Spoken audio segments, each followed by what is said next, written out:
Morning, everybody.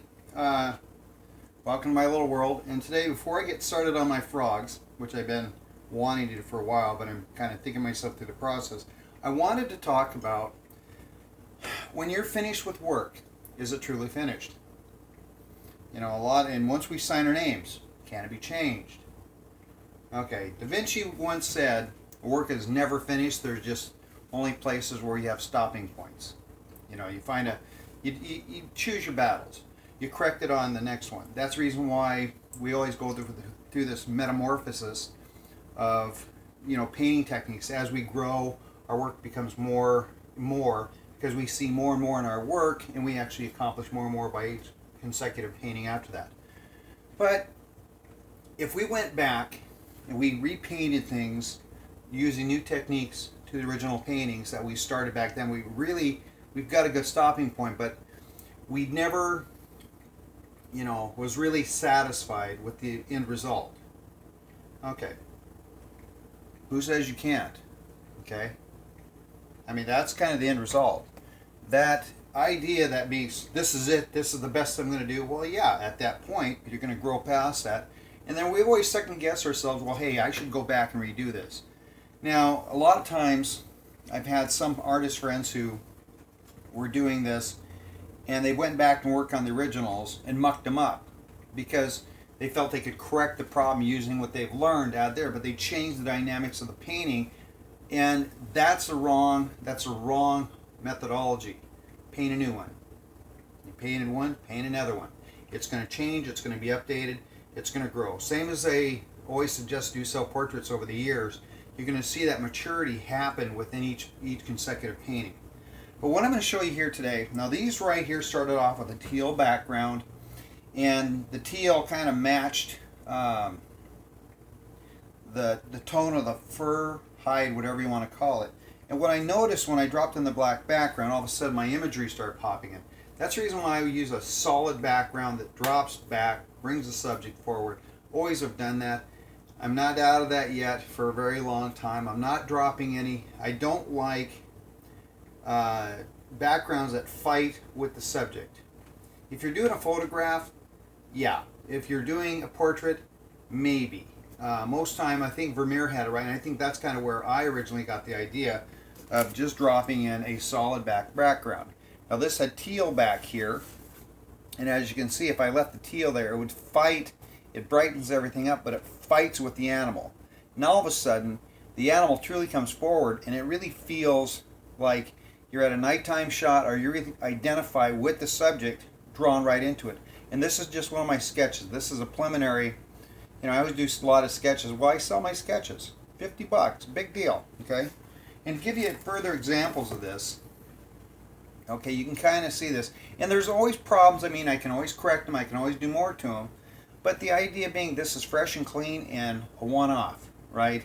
If I go back and do it again, I'll add more to it, take more away. I may drop this back a little bit, pull the head a little more forward, more texture here, flatten this out a little bit. But you know what? I like it as a sketch, and it's fun, right? And I have a lot of people who have my sketches. In fact, when I finished these yesterday, and these all need to be varnished. Now, once they're varnished, it'll take on a different dynamics. Here's another one. Okay, this is another example where you want to bring this forward. Now this was teal. Now imagine this being teal, the same color that's here. It flattens out the image, so you have this contrast in order to really draw you in. Another way you can do this, because this is not black, this is actually purple. So it's so dark that you can replace. I don't even use black in my paintings ever. I just use purple. Okay. If you want to make it black, you already got a purple. Add green to it. Add these other colors to it. Add a red to it, you're going to get a warm black. Add a green to it, you're going to get a cool black. Add a blue to it, you're going to get a cool black. Okay, so you can play with that dynamics, but what I don't play with is I don't want anything fighting with my subject. Okay, so that gives you an idea.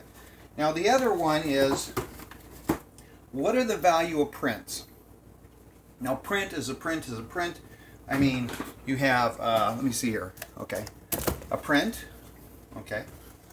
A print is a print is a print. But yet again, when we take the dynamics and change the print just by the dynamic of the background, you tell me which one you like. Now I've had various people like the white ones, These color right here. And this actually is just the print that I wanted to experiment with a background. Now I'm going to try some different colors, and I've got 3 here that was already signed. That's the value of prints. You can experiment with them to see exactly which direction you're going.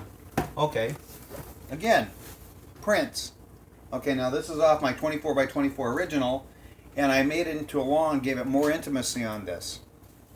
Now somebody made a comment over the weekend, or actually yesterday, wow, I don't see any of your cows like that in that long, narrow format. And I thought, okay, that's kind of a cool thing. So I'm going to be releasing a series of cows, my longhorns, that are basically done like 8 inches wide, 20 inches tall. Okay, they fit perfectly on the printer, and I do that. So you guys, when you're thinking about, you know, all this work you're putting in. Oh, an example. Here's a print. Okay, changed the dynamics on it, didn't I? Now, if you saw this before, it had a kind of a pinkish background. I wanted to warm it up, see what I can come up with. So this right here, you know, a 15-minute job to change the dynamics. Now look at him. He looks like he's out on the prairie, and he's pissed, and he's getting ready to turn, and he wants to go at it. Okay. Then in order to make it really fit, I just went in with some titanium white and overlaid it over top, so the background then fits behind it. And I added some more titanium white on the grass. This is a winter shot. So if you want this one here, you want anything like this, give me a holler. Yeah, I can always change my prints. I'm not worried about that. These are $85, okay? No biggie. Again, this still hasn't been varnished, so once it's varnished, the colors will pop. The sky will just be dynamic. And that's also a reason for, and just to let you know, that is a very strong reason and also case for glazing between layers, glazing over top of your work. Now, the technical thing for glazing is just very thin staining layers of paint overlaid. Now, you can use a clear glaze, okay? I use a Novacolor 233, which is from Novacolor Paints. They are only online. You can only get them online. It's the same product as Golden's Polymer Medium Gloss, and if you've used that, it self-levels. It's really a good product, and it gives a lot of oomph to the color underneath, and that's the important thing. So when you're doing these things, remember, you can always change the sketches. If you're working on original and you're running into problems, stop, take a picture, go down, have a print made, work on the print, work the problems through the print, not on the original. Because typically what happens is we have a tendency of overworking that original, we have a tendency of making problems with the original. Answer the problems in the print. It's smarter that way, and you don't have to print the entire thing, just the problem area. Simple process. Okay, so guys, I wanted to kind of post that because, you know, I've heard these comments before, and the reaction is the immediate response. I sold 2 of these yesterday, where they were drying in the sun. Okay, so now I've got to do a bunch more. Yeah, go figure, right? But that's kind of the way she goes. And as today, I'm doing. Let me see. 1, 2, 3, 4, 5, 6, 7, 8, 9, 10. 10 more frogs. And what I didn't realize is I had some frogs flipped. So the frogs, I got 3 frogs that are exactly the same. Don't ask me how, it just happened. Okay. And all it is just find myself, I find myself on the biological sites, getting good imagery. And then sometimes I have friends who are biologists and stuff like that. So they do send me some kind of interesting photographs. So what do you guys think? If you have any questions, post them below. If you have any recommendations, post them below. This is not about ego. This is not about trying to say this is the way you're supposed to do it. This is about 45 years in this industry, learning from my mistakes, bringing forth the successes versus the failures. And the failures are where we really learn. We don't learn by, I didn't learn by, just every time I did something, it just got better and better and better. No, I learned by it got better, then got worse, got better, whatever, worse. It was a whole mess of stuff. So in the process of doing all this, I've learned some valuable lessons along the way, which I will pass on. If you have any questions, I don't care whether it's about marketing, selling, printing, painting, photography, any of that stuff. Because this process right here in order to get better, to surpass your partners, to surpass your abilities, to surpass where you are, and you want to do something with it, you have to be able to fail. And you have to be able to fail successfully. Now, I talked about this in a video a long time ago. And failing successfully is trying something and screwing it up, and then going back and doing it again, screwing that up, and knowing that you can fix it and you can make it work. You do another one, you fail, succeed, fail, succeed. That's failing successfully. Failing miserably, or just failing unsuccessfully, is doing one thing once, oh, I didn't like that, so guess what? It must not be work for me anyway, and just not going back to it. That's a mistake, and that's a problem we face today with modern education in the art world. The minute you fail, you're done. You can't handle it. You cry, you whine. I've showed with these idiots. Okay? So, if you want to be successful in this industry, you've got to accept the criticism, and you got to take that criticism and change it around to where people are actually, oh wow, I get it. In fact, this weekend I had somebody says, they start talking about the negativity coming when somebody critiques a piece of work, or they walk in, oh my God, that looks like crap. And I said, well, thank you. And I go, what? I go, thank you. That is a really, I go, you consider the negative, right? And he goes, well, yeah. I said, but it isn't. I said, I elicited a verbal emotional response to a piece of my work by you just looking at it. Now you tell me how successful that is. That's the most important thing I can ever get across. If somebody walks in, and they look at the work, they turn around and walk off, no biggie. They really didn't like the work. Simple. If they walk in and they say, oh my God, I love it. I wish I had space, or I wish I had money, I'd buy one. Okay, what the hell is that all about? Okay, that doesn't mean anything to me.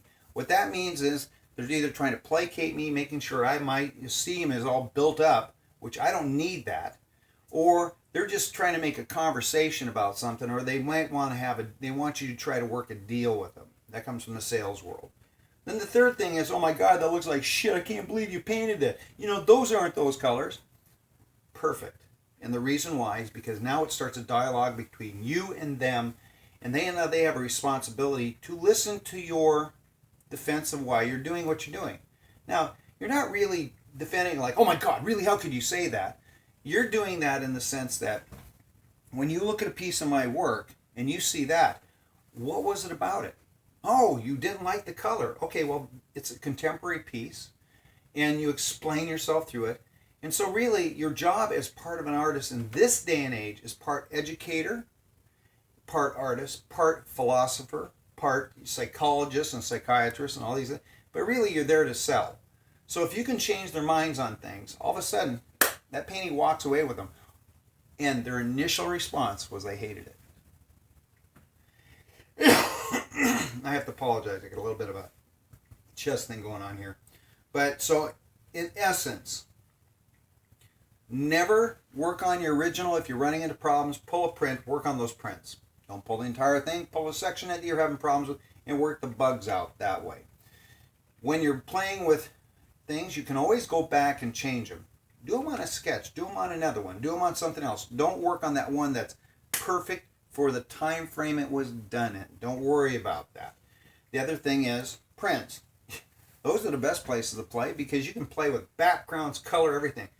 My development has come over the years of pulling my prints and going, oh my God, that would be kind of fun if I did that.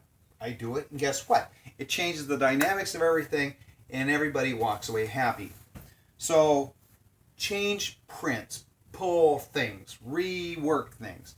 If you're still running into problems as toward liking the painting, then I suggest going back to the sketching stage and transferring down the image. Don't try to just sketch it out because you're really just trying to get the information down so you can work out the problems. And if the problems are color, it's going to be values. It will show itself within the sketch process or where you're shading things or your value system as you're working.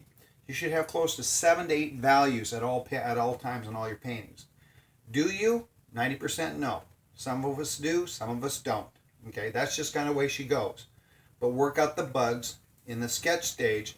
If you're still running into problems, if your painting still feels flat or there's no depth of field. That's a sketching thing. That's a value thing. You have to do the sketch thing in order to understand how far back into space you go and how far forward, how closer to the viewer you're going to be. Okay, these are just things that are extremely important.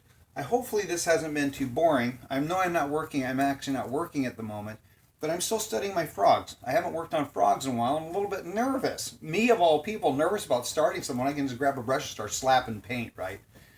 And, in that case here, because I want these to be a little more, I like the colors on them already. I don't have to really invent the colors. The colors are already dynamic, but the background will be dynamic. The backgrounds are going to really bring things forward. I use a CAD red light behind these pictures. Okay, so the subject, as you see, okay, I have you got the red-eyed tree frog, greens, reds, everything.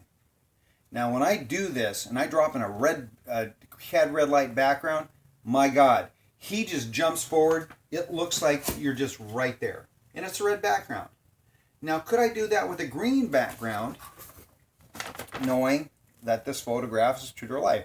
If I did that, then I'm really just kind of amplifying the idea that it's a photograph. I don't want to do that. I want to add me to it. And since I like red and I like color, I'm going to do that. But if I don't have to invent the colors, man, that eases my problem. Okay? So guys, I know this has gone on for 16 minutes too long. I know everybody knows this stuff. I know you're all geniuses. I know you're all master painters and stuff like that. I want to thank you for viewing. If you have any questions, you can always contact me here at the studio. You can go to my email. It's allaboutme@kevin.com. K-E- like the minus sign, V-I-N.com. K-E- like the minus sign, VIN.com. www. Or it's all about me, including the word it's. Okay. Or you can text me at 208-699-9805. And when you send a text, just remember that I have a call blocker on there. So if you try calling, it's going to pull up your area code. And if the area code is synonymous with a series of spam calls like we all get, it's going to block you. It's going to say, who is this? I'm sorry, but no, you come from the wrong area code, wrong prefix. It doesn't make any difference. My call blocker catches them all. I'm really proud of that. So guys, questions of color, paint, structure, anything, give me a holler. Hopefully this has been inspirational and informational. I look forward to hearing from you. And guys, study, research, paint, wreck things, bring them back to life. Paint an ugly paint and make it beautiful. Okay? Kevin out.